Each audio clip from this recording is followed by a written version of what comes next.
Hello, I'm Dr Jodi Richardson, and you're listening to Well, Hello Anxiety, a podcast where we end the struggle with anxiety and build our toolkit of practical skills to thrive.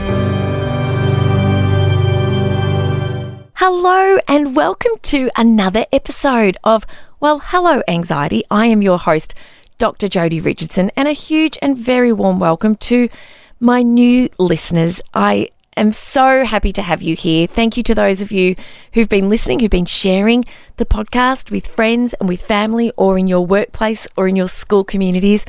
It's really making a difference, bringing people who need this support, help, and these insights and ideas, and a place where you can just feel seen and heard and learn more about yourself and realise that no matter what challenges you're going through, you are most certainly not alone. So a huge welcome to everyone here in this beautiful global community of the podcast. I called the podcast Well, Hello Anxiety because I really wanted to evoke this idea that anxiety doesn't have to sort of exist in our identity. It can exist separate to us. And I met someone the other day who articulated this so beautifully. His name's Ash. And we were talking about the naming of the podcast, this idea that anxiety might be a companion for us, but it doesn't have to be who we are. And so when I think about my anxiety, I think about I'm in the driver's seat. Anxiety, I used to say, was in the boot. I'm not so harsh on my anxiety now. My anxiety can just go in the back seat or the front passenger seat. If anxiety calls shotgun, that's okay. But I'm still steering the ship, I should stick with the same metaphor, shouldn't I? Driving the car and taking the car in the direction that I want to go in, not in the direction that anxiety might tell me. And so that's why I've named the podcast this way. And the philosophy is that anxiety might be a part of our lives, but it doesn't have to overtake it. Now, today's episode, I am flying solo. I am here in the studios of Positive Media, home of 89.9 The Light. And it is just such a joy to be able to come to you today, just me. It's just you and me. There's no one else here in the studio with me, to talk to you about how I've been coping with some curveballs, I suppose, that life has thrown at me lately. And I'm not keen to share too much in the way of detail about that at the moment. If you know me, you've heard me speak in your workplace, in your school, or you're a regular here with the podcast, you'll know that I'm really open, really vulnerable. But I only share after I've really taken the time to process and heal or sort of manage what it is that I'm going through, so that I am not speaking from a place of distress or still trying to figure things out for myself. So whilst I don't want to get into the nitty-gritty, it's fair to say that the last month has been a pretty rough ride for me. And I've been pretty quiet on socials, and I've just really needed looking after, and not so much looking after by other people, but looking after by me. I've needed to take care of me, and there have been a whole lot of different things that I have done to do just that. And today I'm going to share each and every one of those with you, because it's really important to me to equip you with skills and tools and ideas and even just insights that might bubble away to help you to cope better in tough times, which we all have, and also be able to savor the times when life is good and you're feeling fab. And I'm feeling really excited today, and I'm really relieved to be able to know with what's been going on that I'm feeling so good, and always know that I come back to who I am and how I generally feel. We often talk about a set point of happiness, despite kind of the challenges and where we get a bit off-road for a while. But I'm coming to you today feeling great, but also talking to you about how life can be so hard. And I want to start by reading a passage, because I really want to normalise that life has a lot of challenges. Because if you spend a lot of time online, which we all usually spend a whole lot more time online than is good for us, you will get this really false impression that other people's lives are going well all the time, because most people are using filters, or they're sharing the highlights of the holidays and the good times and the wins. without sharing the failures and the losses and the challenges and the tears, which are normal for all of us. I want to start by reading you an opening passage from a book. And it's a very, very special book, and I'm opening it now. And I'm looking at it, and it's very, very old. This is a 2006 reprinting of a book written originally in 1978. And you're probably thinking, Jodi, okay, why are you coming to us today with a passage from something that is likely outdated? But I kid you not, this is one of the most powerful books I've read. And if you know the author M. Scott Peck, I wonder if you can think of the name of the book that I'm about to read from. If The Road Less Travelled is the title that comes to mind, you would be correct. And it says right here on the cover, 10 million copy bestseller. Incidentally, this is the only book my psychotherapist of many, many years recommended to me to read. Back when I was first in therapy, I guess as a lifelong learner and somebody who loves to read and analyse and kind of get all the facts together, I was constantly asking for book recommendations. What can I read? What can I read? And he didn't want me to try to intellectualise what I was going through, what I was experiencing coming through. Well, actually, I was still in the very dark, very, very dark valley of major depressive disorder at the time. And so he only ever did make one book recommendation, and this is it. This is the passage that opens the book under the title of Chapter 1 called Problems and Pain. And it reads like this: Life is difficult. This is a great truth, one of the greatest truths. It is a great truth because once we truly see this, we transcend it. Once we truly know that life is difficult, once we truly understand and accept it, then life is no longer difficult. Because once it is accepted, the fact that life is difficult no longer matters. A very, very powerful opening. He goes on to add, most do not fully see this truth that life is difficult. Instead, they moan more or less incessantly, noisily, or subtly about the enormity of their problems, their burdens, and their difficulties, as if life were generally easy, as if life should be easy. There's so much more I could read, but I'm going to leave it there for now. And I want to tell you what I've come to really know and understand. And I'm old enough now to know that life throws lots of curveballs our way. There are a lot of challenges in life. Life is difficult at times. Life is beautiful and wonderful at other times. And when we live a life aligned with our values and we fill our life with meaning and a sense of purpose, whether or not we are parents or children, of course we're all children, looking after and caring for maybe aging parents, whether or not we are serving others, whether or not that be through community projects or through volunteering, through our work or through church. When we have a life with meaning, there are inevitable pains and challenges that come with that. And anybody who's ever owned a pet will know that they bring us so much joy and so much pain. And I guess the fact that life is difficult has been ever present for me lately. And I was able to use so much of what I've learned over many, many years of obviously my university studies, but really life has taught me so much. And my studies in the science of happiness, my studies in acceptance and commitment therapy, and all of the reading that I continue to do in this space where I love to support people with their mental health and well-being. And I've finally been able to really, looking back, put so much of what I've learned into practice. It's made a really profound difference for my, coping with a couple of life's big curveballs.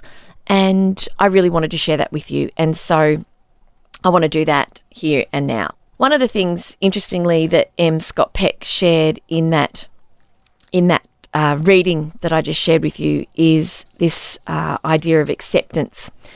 And I really have an acceptance now that life is difficult.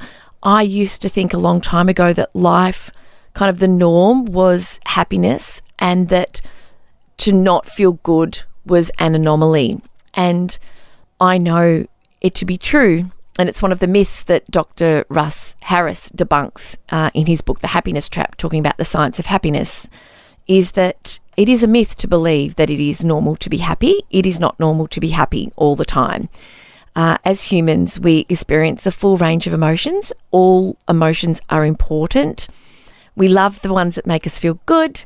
We don't like the ones that make us feel bad. And whilst I normally don't use those kind of distinctions, it makes sense to all of us. We want to bottle those beautiful feelings of joy and peace and contentment and love and wonder and awe and excitement. We want to bottle it.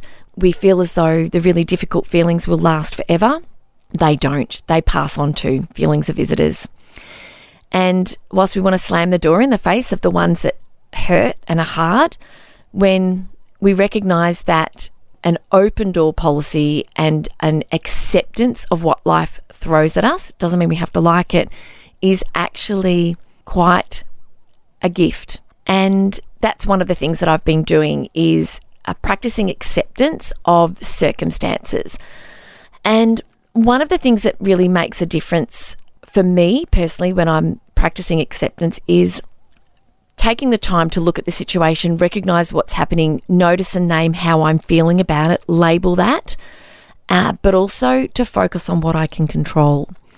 And so often we're more able to practice acceptance when we become quite cognizant of where our locus of control lies in the circumstances that we're in. And so I guess that's where I really want to start, this idea of acceptance, and at the same time having a willingness to feel the feelings that come up. And what we know about mental health challenges is that when we don't feel good or something comes up for us, we hear bad news, we feel hurt, rejected, disappointed, embarrassed, we're having a really difficult time for whatever reason.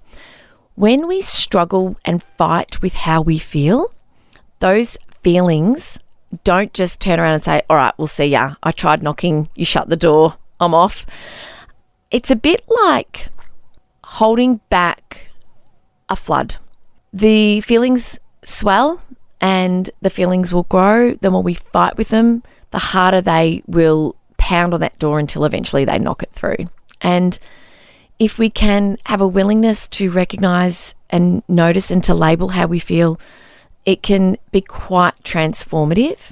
And in fact, in my experience, when I'm more open to feeling what's happening for me, those feelings kind of pass in the front door and out the back door sooner, with a whole lot less effort than when I'm kind of fighting them and trying to sort of really hold that door shut. It's exhausting. My hands, you picture me holding onto the door, trying to hold back this flood of emotion.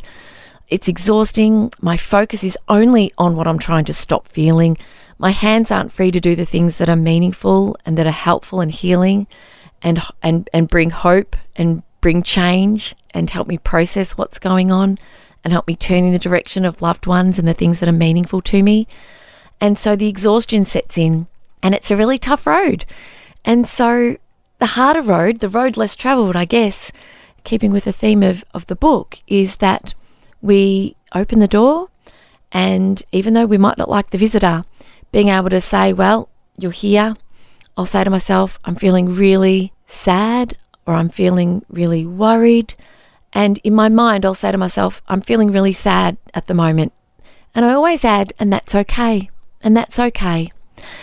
And some mornings I would wake up and I wouldn't want to get out of bed. I just want to dive back under the doona, hide away.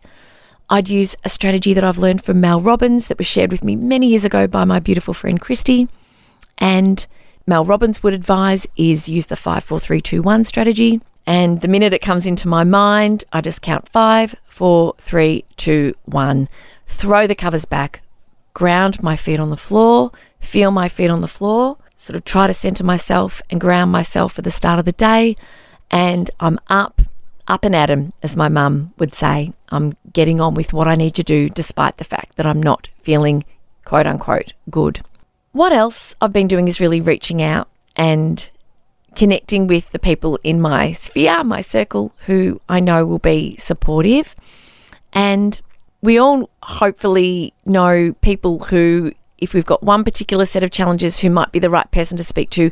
If we've got a different set of challenges, we might call on a different friendship because of that person's experience or just what we're looking for in that moment. And I've been very, very thankful, particularly one friend of mine, Kathy. She was the one that really kind of helped me stop and think and give myself permission to take the time to really process. I pressed pause. I cleared a lot out of my calendar to give myself the time and the space to experience how I was feeling, to open the door to those feelings, to do the things I wanted to do, to not have to do things that otherwise I would have been delighted to do but might not have had the capacity for. And when we can express how we feel and have a conversation, that can be a really lovely way to help us process what it is that we're going through. And that takes time. And so giving ourselves time and space the best we can within the circumstances in which we live can be a really powerful approach. If you're listening and you don't have a person that you could call on to talk to, there are some beautiful care lines, or should I say beautiful people at the end of a phone call if you pick up the phone and ring a care line. Here in Australia, we have Beyond Blue, we have Lifeline, we have Parent Line in every state, different numbers in different states here in Australia. Please look up the counselling lines that are available for you in your country, wherever you're listening from. If you don't have someone to talk to, if you've not tried it, it can feel a bit overwhelming, but I can tell you that the people on the other end of the phone are there waiting to make a difference for you, to listen, to help talk through what's happening, and to really offer a lot of their empathy and support. And if you're looking for it, maybe a little bit of help with where to next. And here through Positive Media and 89.9 The Light, we have the care line as well. One of the strategies that I teach a lot when I am working with teachers and other professionals, should I say, in corporations is something that I've put into practice. And the very first step in that is focusing on what I can control, and acknowledgement of how I'm feeling and what I'm thinking. When it comes to the way we think, it's very easy for us to catastrophize, for us to look down that road and anticipate the worst possible outcome. And whilst, there is merit in at times thinking what's the worst that could happen, and I do use that strategy at times, oftentimes it can be quite overwhelming for our nervous system for us to go there to that worst case scenario. And so one of the things that I'll do is I'll say to myself, I notice I'm having the thought that this is going to be a disaster, or that this will end up this way, or this is the outcome that is coming for me. And when I use that strategy to say, I notice I'm having the thought that gives me a little bit of distance. It gives me some space between me, Jodi, and what I'm thinking. And it enables me to get some perspective on what I'm thinking about as well. I will then bring my attention back into the present moment. And that is by using my body. We ground our nervous system through our body, through our senses, not through our thinking. We can't think ourselves grounded and more calm. We can offer that to ourselves by using our senses. So I may very well put on a beautiful hand cream and mindfully rub in the lotion, noticing sort of through sense of touch, observing what I'm doing through my sense of sight, enjoying the scent of the hand cream through my sense of smell, and really being mindfully present. Because when we are experiencing distress and challenge, becoming more mindfully present will enable us to focus on what's in front of us. And in doing that, we can start to engage our parasympathetic nervous system.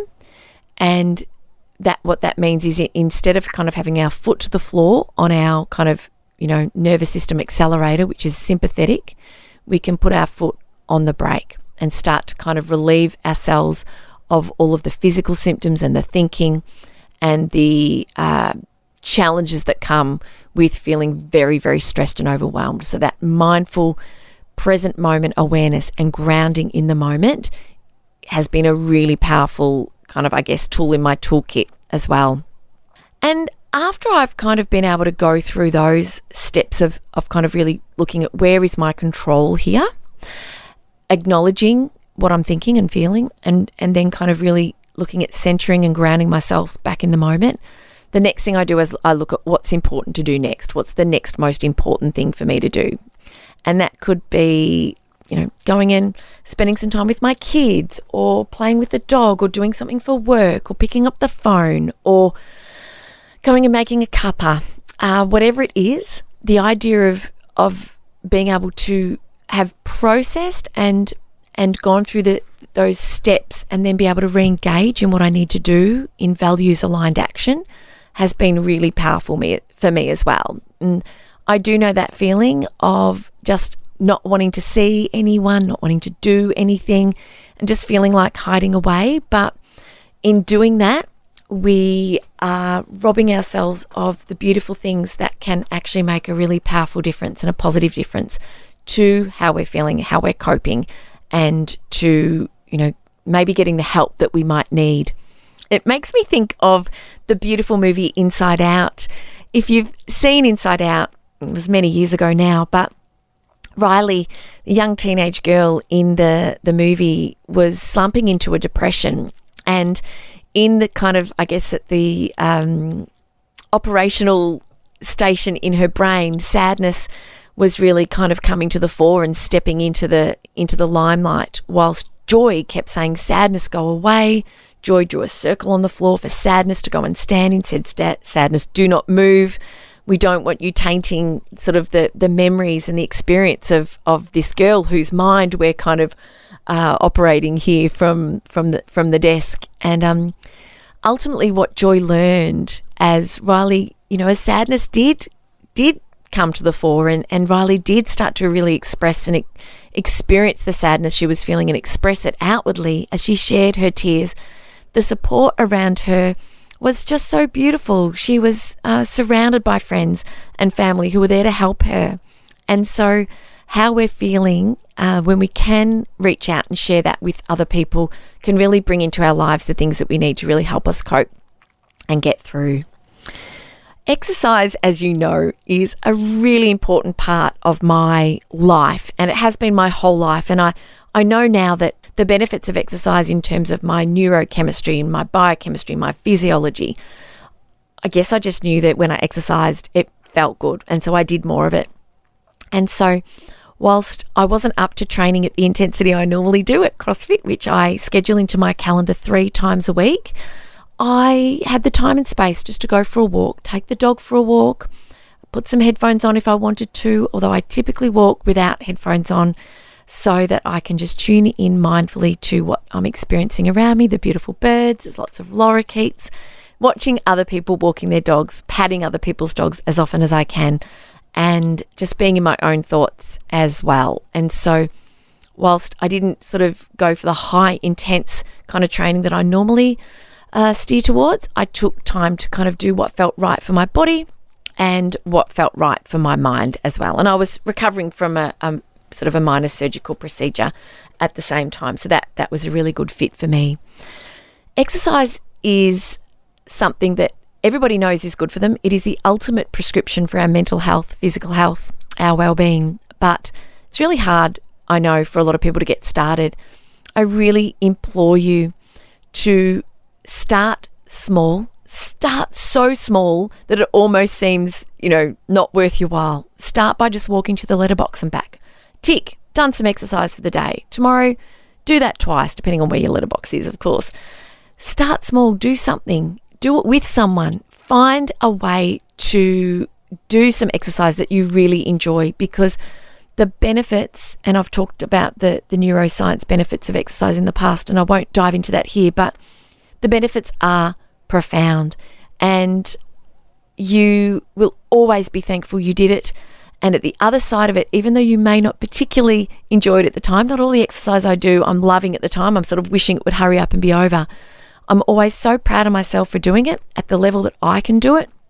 And the way I feel afterwards is transformative. And so if you can find a way to bring exercise into your life, whether or not that's doing a home workout that you follow online, or getting out and about. It doesn't have to cost money. You don't need any special fancy gear. You can do it bare feet in your home if you want to. That is something that has a profound impact on the way that I cope.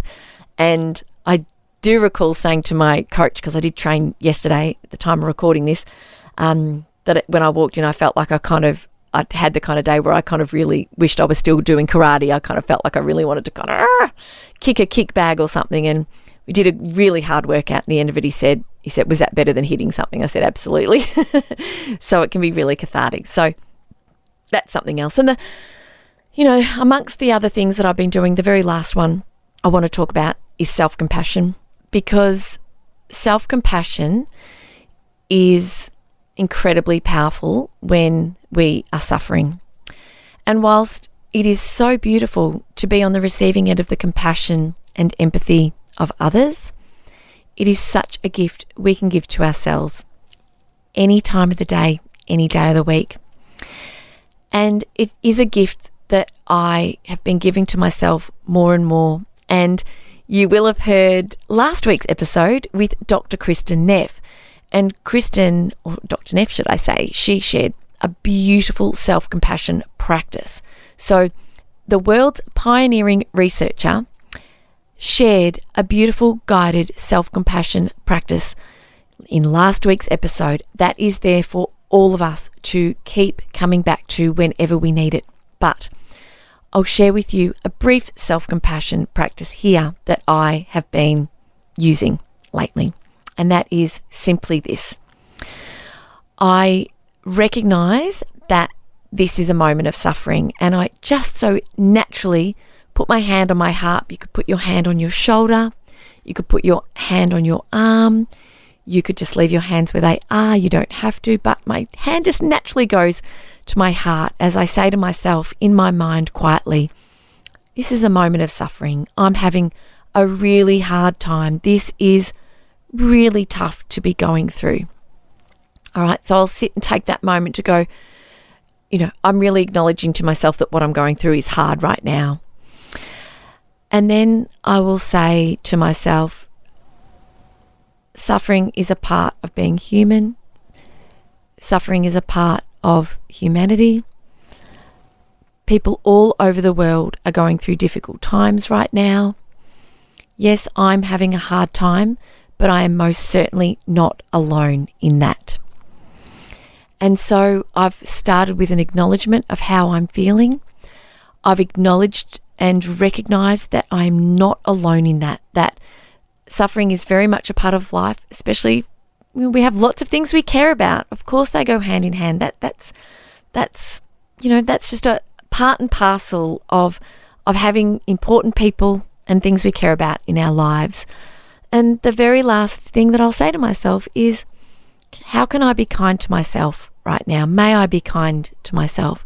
What can I do for myself right here and now that shows myself love and kindness? And often just asking the question. Sometimes I don't even have an answer. Sometimes it might just be, I'm going to just take a moment to go and wander around outside with my feet on the grass, or I might light a tea light candle and put a essential oil in my atomizer and experience that beautiful scent.